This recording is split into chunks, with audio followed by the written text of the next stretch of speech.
Bonsoir, bonsoir, bonjour. C'est Congo News 24. Bande Koranga, comme toujours avant de commencer notre émission, nous disons merci à Dieu. Nous disons merci à nos chers abonnés qui nous suivent partout dans le monde et en RDC. Bande Koranga, émission à l'élo, on va commencer avec la CENI. Et pas wapi, moto ezaka kopela. Alors, Bande Koranga, baki kutika dossier na Assemblée nationale, beaucoup yoka ba vérité, beaucoup yoka où est l'équipe eza somme. De l'autre côté, ensemble, Lamuka, FCC, lobi ki bakotinda, batu na bango te na commission ya CENI. Et de l'autre côté, Ambongo, toujours, vous comprenez kaka, Yoane Mamou livre. Alors, toko développons ensemble. Deuxième point, Bande Koranga, secret dévoilé. Matata Mpogno, candidat élection 2023, bande kwa sala qui interview na yi. Un ambitieux dans la tourmente, doit sala interview, na Jeune Afrique, et à composer candidature na yi. Bande kwa za somo na émission, bo ka ba vérité, na makamba bukanga lonzo, alors toko développer ensemble. Alors, bande konanga to komi na point na biso ya liboso o balobaka ke e yindi donc esangi koti mobulu na kati ya ba confession religieuse. Bande koza somo nana créé yango l'église catholique. Basali association avec l'église protestante va imposer un candidat. Tozo kende wapi na mboka na biso. Bande koza dossier moko mulai bande koranga ya kolinda dossier oyo. Boko yoka ba vérité. Les églises catholiques bakokozwa peuple en otage ti. La Senko bakozwa peuple en otage ti. Boko yoka yango na revue de la presse. Ce n'est pas possible. Ba journaux nyonso ba commis sur ECC et l'église catholique. Bandeko, avant même de kota na mozindo, dossier oyo, bango tango ba vandaki depuis le 26, ba vandaki ensemble, ba za kopona, tout cela, consensus et simbakiti, bango ba lingaki ba tiaka mutu na bango, oya azali parentu na bango. Les 6 confessions religieuses bazaki mpenda dur côté wana. Ba lobi toko rekile te. Alors, c'était un quai de poisson le mercredi. Wato opesaka rapport o eleki. Et le vendredi, Marcus Otembi, ye monseigneur Otembi, ndi aye koloba que voilà, tokutana, tous ont compromis à souka. Les 6 confessions, le bon problème pesant. Bah, bendani les 31, na bâtiment, il y a diocèse, il y a Kinshasa. Bah, bandi ba solo, pam, et simbi kakati. Bah, on va ko imposer te ba longola ba kombo wana, tout, ba kende, na ba kombo mususu wabino. Tout continue na ba kombo. Les 6 confessions, bah, lui, tout continue na ba kombo, oyo. Soki makambo oyo tookee nango soki esimbi ti alors tolekana élection bandeko bolanda. Alors ler balobi bolekana élection, l'église catholique et l'église protestante va contester. Ce n'est pas possible. Alors, cependant, les 6 confessions ont déposé le même vendredi, la nuit, 30 juillet la nuit, au bureau de l'Assemblée nationale, la liste de 2 candidats pour la présidence de la CENI et l'Assemblée plénière. Bah, 2 candidats, oya koza la présidence CENI yoyo, oya ya plénière, ya mwa ba pesi na Mbosso. Mbosso décide. Et ça somme, mais toujours la deuxième partie, et pas wapi, association et salami. Lamuka, FCC, donc, Katumbi basangani na Fayulu na Kabila bango tukula basangani pour bapesa na comité batuti. Mais toujours un rapport. Badeko ça fait mal na mboka na biso. Pays ekoko vivre boiti.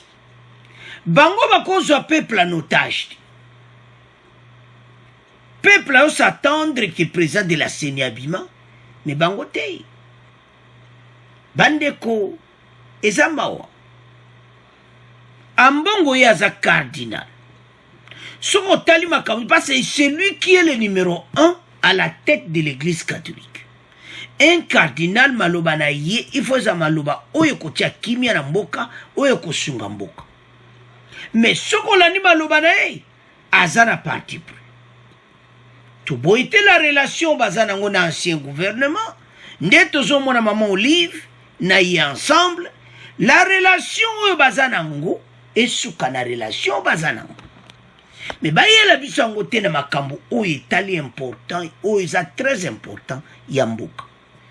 Cardinal azui ba relation wana eye kosangana na makambo to décider, c'est-à-dire influence wana qui voile faut boy, il faut boy, il faut boy.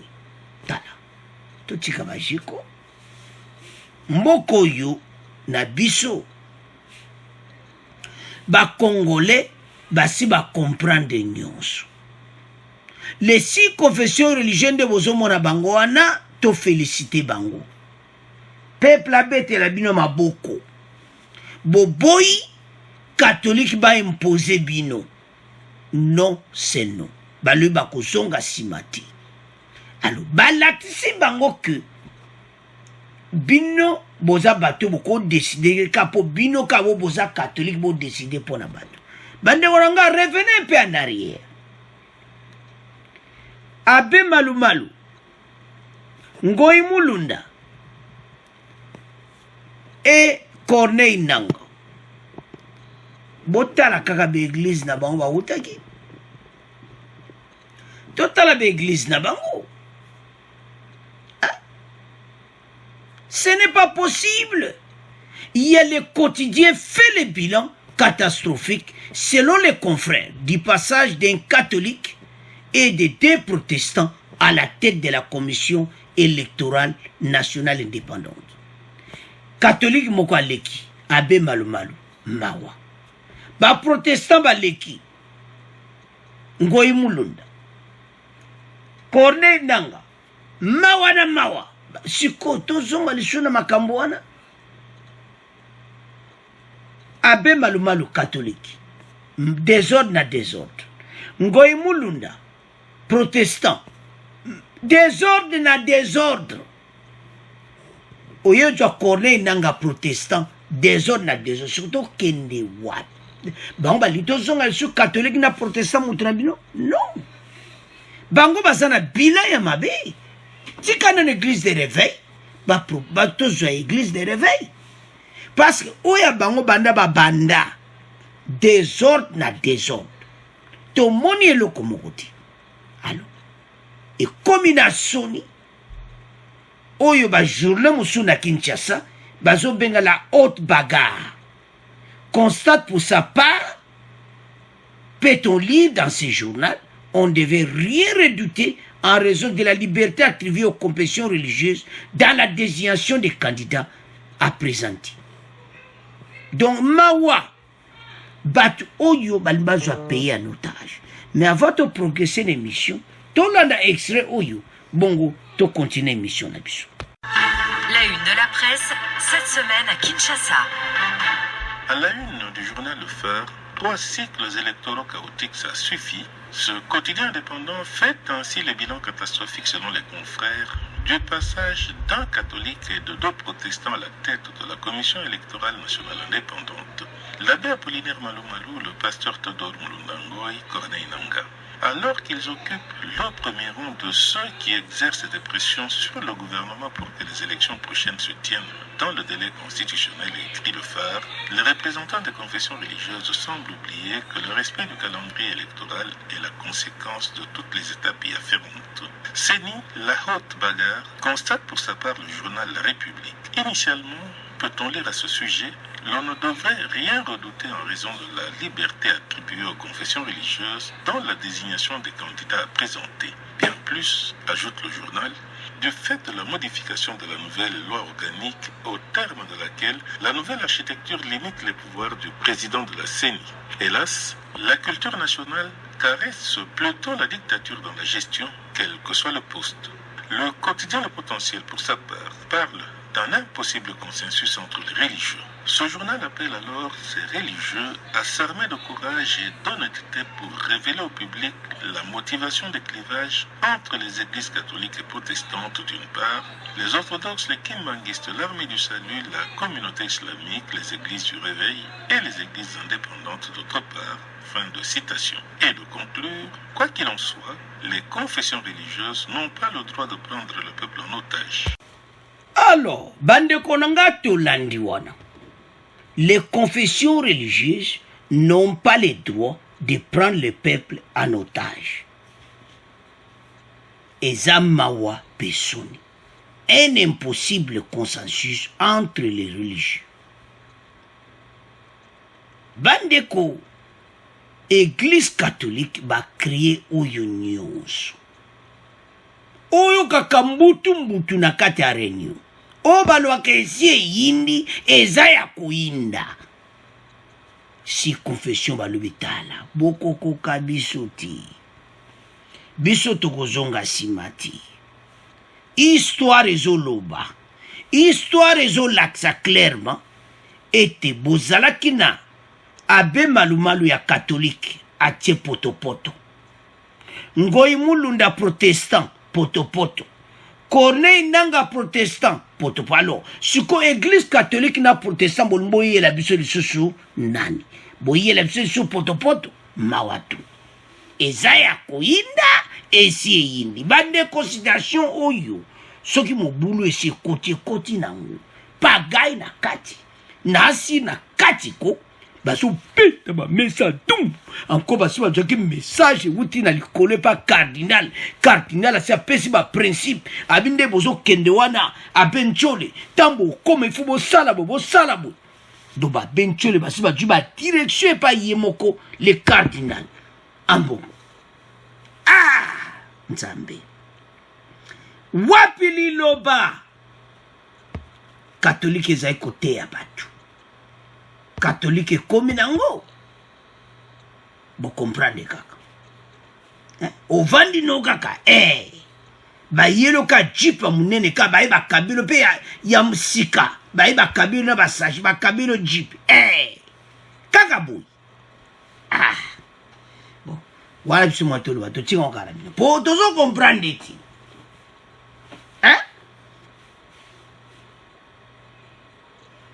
matanga eleki bamosusu baoya après matanga en deux babando solo mama Olive aye en personne ye moko kokutana na cardinal kokutana eza mabeti mais biso za na besoin que masolo ne tikala ba relation eza na mabeti avec ex première dame ex président de la république ba relation na bango ezala kuna.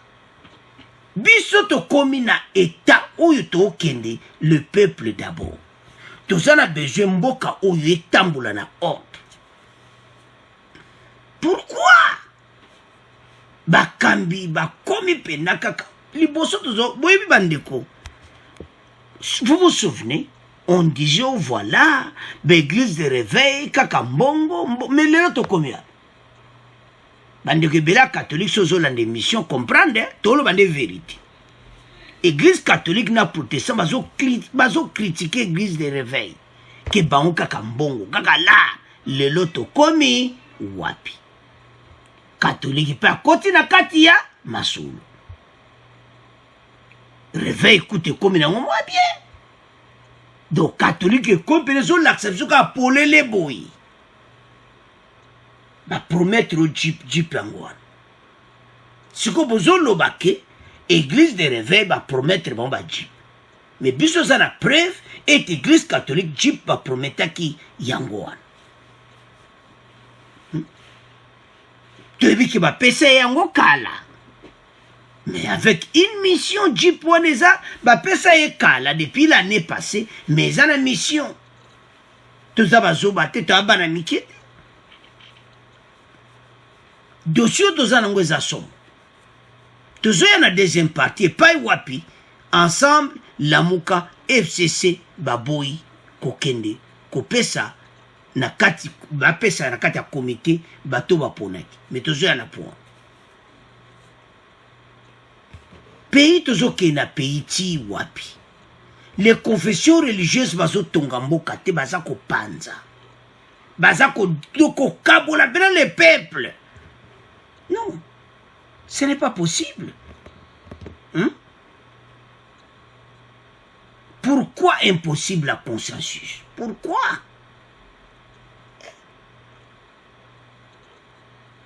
donc le peuple commence à redouter en raison de la liberté attribuée aux confessions religieuses dans la désignation des candidats à présenter. Bien plus, ajoute le journal, du fait de la modification de la nouvelle organique au terme de laquelle la nouvelle architecture limite les pouvoirs du président de la CENI. Hélas, la culture nationale caresse plutôt la dictature dans la gestion, quels que soient les postes. Alors, makambo nyonso catholique azosepela te na l'organique a été voté signé par Fachi bazomona kaka masolo na bakope na bango ekufi bapromese nyonso bozuzu so bozwaki balara bato erango so bondimaki bakope erango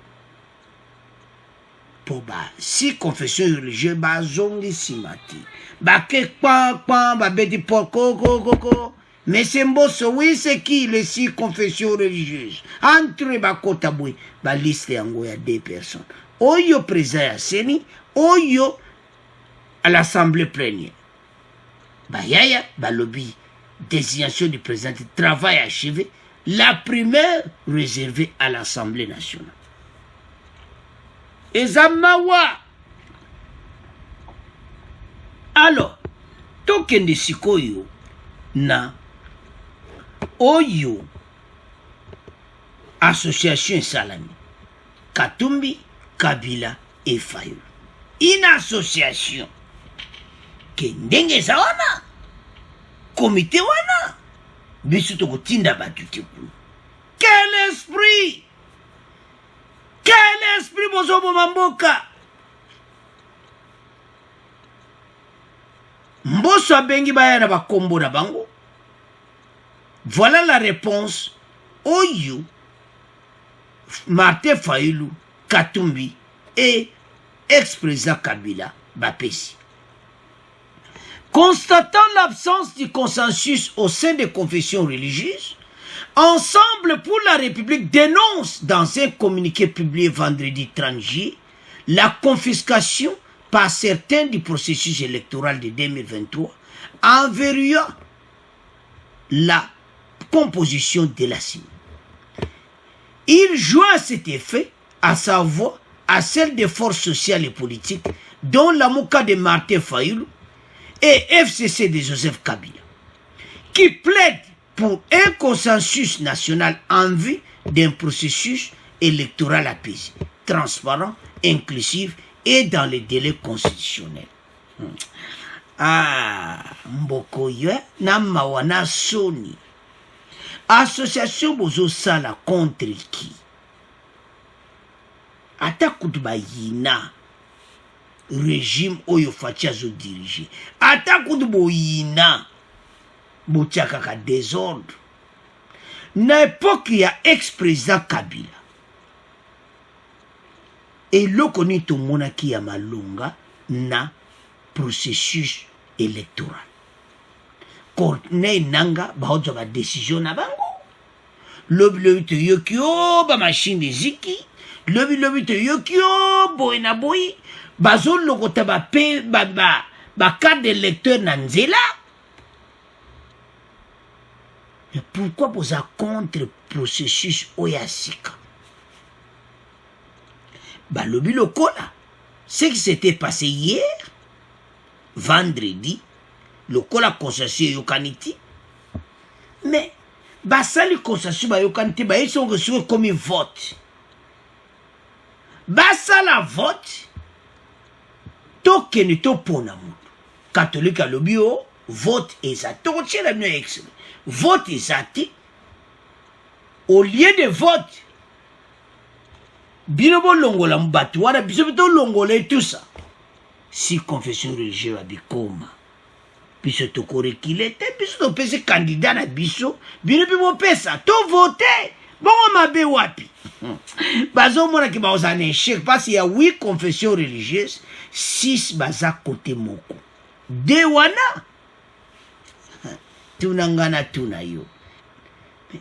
De wana peuple a pesa ibango confiance na 2006 abe malumalu 2011 Ngoyi Mulunda 2018 Corneille Nanga kaka catholique na protestant baza ko diriger seni mbalo le peuple a le bité bo sali des ordres kotika binote biso to moni que le cola passe ça normal na présent na kati ya mikanda asini ce consensus boyo kanité il faut le kana vote yango ezaki mbutu le vendredi c'était hier bande ko bolanda bayo kanité alors et comme sikoyo masolo le kanini na vote message utina likolo comme cardinal yemo ambongo bondi ma vote passe tokopola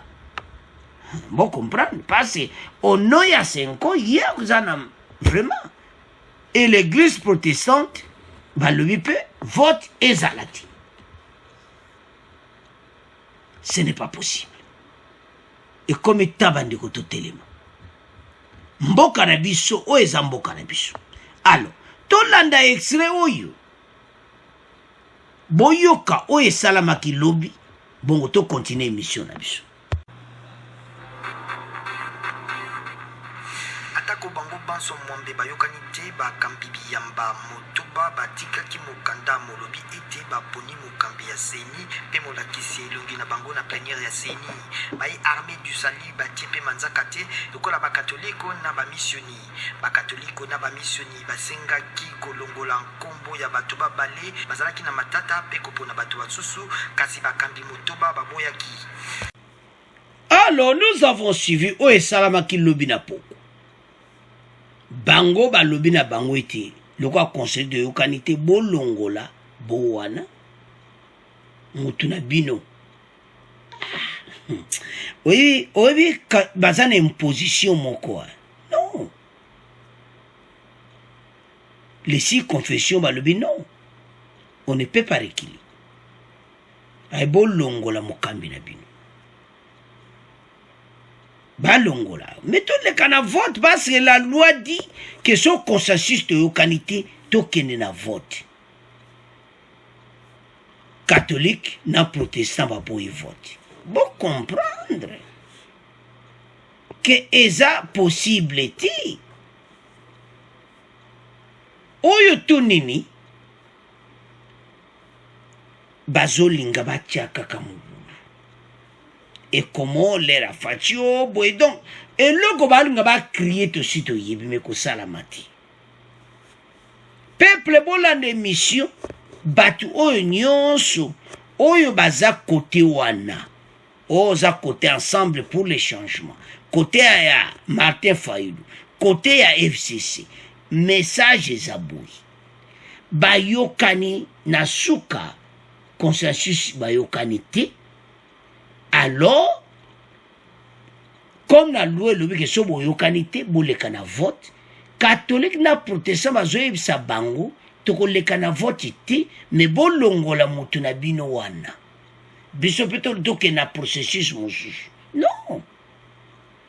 Bazolinga ba retardi. Après, les mêmes bango bakoya au voilà glissement. Parce que bande ko même recensement moyen bande zati. makamebele moyen sala meza te parce bazo zela oyo présent seni a côté ba élaborer programme d'abord élection ba pesi feuille de route wana à partir de feuille de route oya seni nde sikoyo commission oyo ezosala makambo ya recensement babanda recensement tout est bloqué. Alors nde tolandaki na exilo wana que les églises catholiques et protestants bakozwa peuple en otage te yango église les 6 confessions religieuses armée d'Isali kimbangiste église de réveil orthodoxe et ba musulman bango nyonso bakei kopesa lettre pa ya mboso babitala les 2 candidats oyo pona président seni oyo pona l'assemblée plénière eza ya koyinda esi eyindi do kote kuna donc bango pena bali bakorekile te les 6 confessions religieuses. Alors bandeko bozolanda il faut tolanda émission bien parce que tozali awa tozoluka tolakisa parce que oyo nini bango bali bakriye ba diriger seni à tout monde le côté to expliquer yango plusieurs fois l'émission. Pourquoi pas candidat oyo batia yena vote ba voter ensemble, pourquoi bango ba boyi vote? C'est ça la question qu'on se pose. Ba boyi vote pour ba moni ba kupola. Alors message na monsieur Zaki basango bote ya biso liluba. Laissez la politique aux politiciens, basango bote ya biso liluba. Bato ba député union sacrée. Bo changer makambo ya seni oyo ekoma na ngoli suboyi te. Même ministre de l'intérieur bazwa na bango. Ata kutu boche ministre de l'intérieur bako créer kalikambo. Alors, bandeko ngezo sala maota tozomona bato bavandi solution ezozwama te. Bato bazo créer des ordres. Likolo ya nini bakado oyo bapesaki bango. Likolo ba promesse, likolo ya mbongo don oyo kamutezo boma mboka dollar. Alors, bandeko za mawa tokomotika premier point na bino tokomoke na deuxième point. Bandeko deuxième point na biso o babengaka secret dévoilé.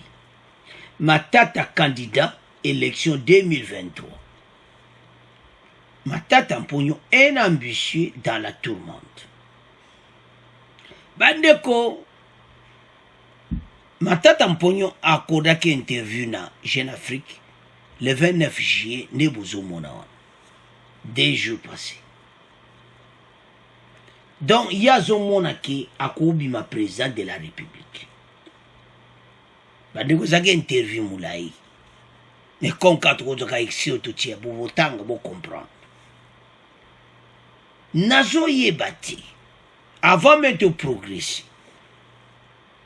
Fema, Congolais ou akopona Matata Mponyo penza. Hein? Est-ce possible? Hein? Jeune Afrique va bombiter. Va communion. Soupçonné de détournement de fonds dans plusieurs dossiers, l'ancien premier ministre est aux prises avec la justice congolaise. Boyebi kende azawana. Dossier bukangalonzo zana kingona ye. Azana ngoti lelo. Ndenga azawana. Au kimela ngokoma. Ba prévisali. Immunité basi balongola. Ndenga azawana. Azo kende. Ba okangaye. Mais. Yaya. Quoi bazaka sage. A dû route mususu. Qu'est-ce qui va se passer? Bato bazana ba stratégie bandeko nanga. Mais tozoya to expliquer pourquoi il a posé candidature. Pas à Gobimate, mais avec un but. Mais tozoya na point. Alors que certains lui prêtent des ambitions pour 2023, son cas dénonce une procédure politique. Pona bango, nde baoluka bakanga Matata Mponyo, ezali po bazo peksaye a posé candidature na 2023. Pas à ça conquérant valable à Fachi. Selon Batuna bango, que yé penza, so ateli baya, ako gagné. Ah! Matata Mponyo. Ba Congolais ou ba Congolais oyo. Nonga lo ba mvute pendant de 18 ans. Lelo ni subo kwa mvute mututi. Impunité ko simba li susuti. To komi na tamu susu. il y a son excellence Félix Tshisekedi ou il est état de droit o ezale bocha batu ban na misuti le ton calme tamba moniye ba soli na ebolanda bandeko parce qu'il rapporte tout le ton calme mais visible nerveux bon comprendre qu'il est nerveux parce qu'il a un dossier à justice et Zelaï. Matata Mponyo se montre réticent à se livrer au jeu de l'interview. Ce n'est pourtant pas l'actualité qui manque le concernant. Quelques jours plus tôt, l'ex-premier ministre de Kabila a annoncé son départ du parti et de la coalition de l'ancien président Kabila. Alors qui déjà na FCC. Pas sa son ambition à yemoko personnel qui y a ça vraiment solo en 2023. Bande konangai. Alors, stratégie Matata Mponyo ezani. Matata a compris que dossier Bukanga Lonzo a kanga minango. A aucun de prison. Alors, seul moyen pour créer pena souka na polémique, souka na désordre, et ça a composé candidature. Parce que lui-même laissé, qui a kobimate. Attaque de Congolais ou monsieur Koufa a voté Matata. Non. Il y a une stratégie politique. Bamaye le moboy, oyo, et kokoma ki o voilà, bazo ngabakangaye, pour nani, aza concurrent en fachi. Au monde là, bazo luka. Parce que bateau yo baza rize na nenga mukete, bateau bako créer scénario moko boye. Oyo pene bendi dernier de polémique na RDC. Oyo pene tche mubulu pe na élection. Il faut dénoncer avant que ça c'est une manière où il y a au sa peuple.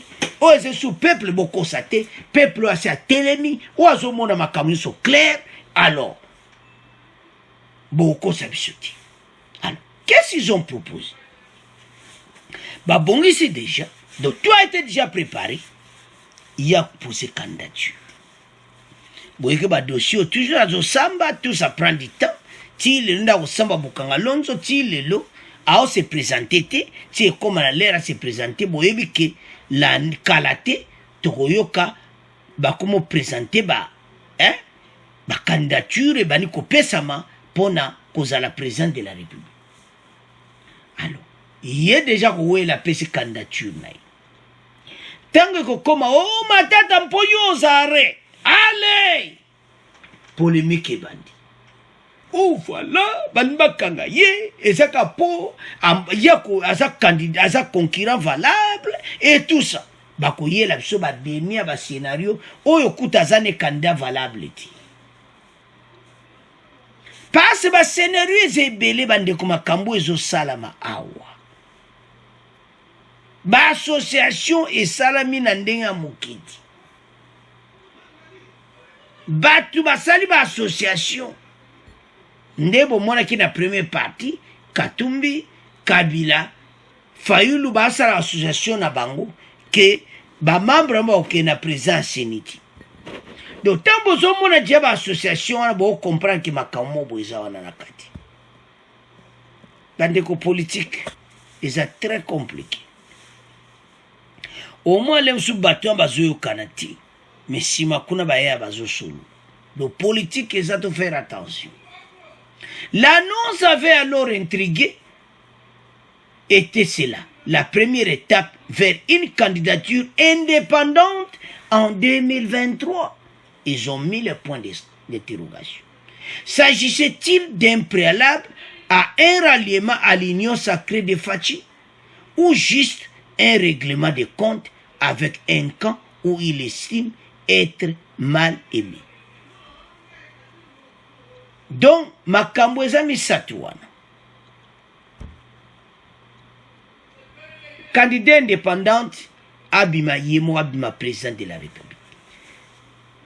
Proposition mususu asangana na union sacrée. Bon, na éviter so pena bakolinga bayamba ekuna na union sacrée bon. Wana tozo comprendre ka. Et de l'autre côté, règlement de compte avec un camp où il estime être mal aimé, le camp de Kabila. Bajena bango. Aza kapaba yokani. Bandeko za politique, bakoyo karamona Kabila ibo monde ozaona. Yo salon dio longwano na FCC.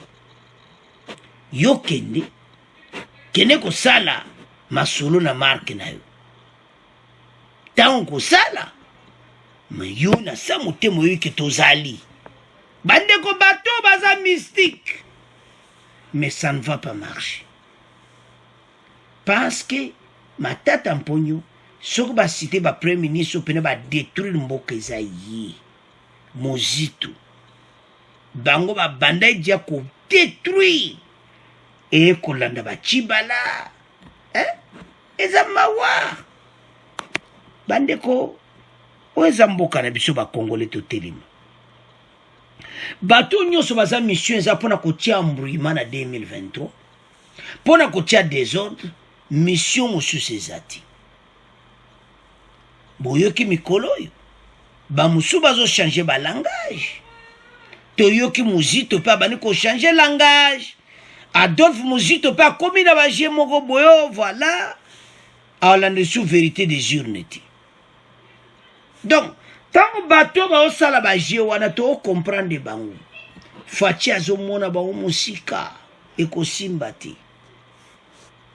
bandeko bato balingi mboka na biso te so balingi mboka bakoka kodétruire yango te na ndenge eta oyo ezali bandeko mboka eloko eza te donc ozomona mpena ke bayiba badétruire économie nyonso ezosala pasi mpe mawa na mboka na biso da pays oyo ekoya pays oyo ezali pays mo ekozala boye te fati akuta epave parmi bato badétruise mboka eza bamatata Mponyo ministre des finances et puis premier ministre tala baposte ya okipe baposte mo pene oyo kobendi grand bala université wana ekokoma université ya l'état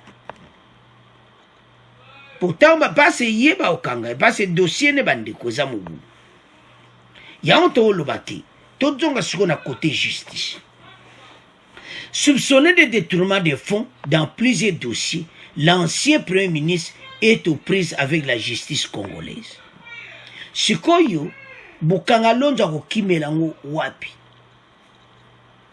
seule route yango nde azoninga azwa ya kopose candidature parce que bandeko bapreuve eza tellement ebele basomba bamashine ti lelo bamashine yango emonana te azwa mbongo ya babalabala eko ya bokanga lonzo emonana te il n'y a même pas une seule route na bokanga lonzo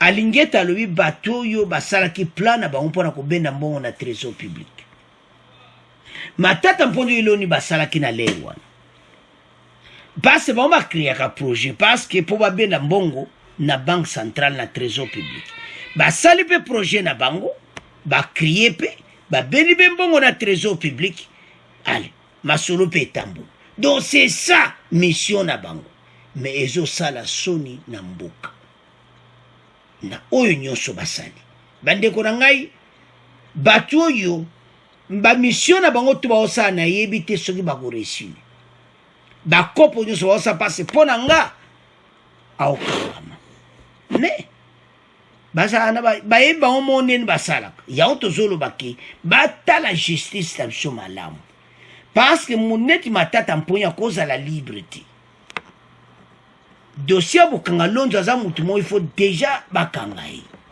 mais pourquoi azozala libre donc justice na biso ti lelo yana batu oyo bazosala l'état de droit wana bien te bainfiltre na kati oyo bazalaki bata pouvoir ya liboso parce que balingi te état de droit faci e avancé epesa bafruit ya kitoko yango bozomona ke bakadi na bate Matata eza kowumela mpo ye bakoma voilà ese bakangi bakoma opesa baprétexte ese Matata bakangi et tout ça oyo tu wana ni ezobebisa état de droit alors mena nde nazomona baokangi na bokanga lonzo basengaki akende azoresiste so botangi awa na interview le ton calme mais visiblement nerveux tanga yokutana na interview à Sena Jeune Afrique donc azaki nerveux de mutu aza baproblème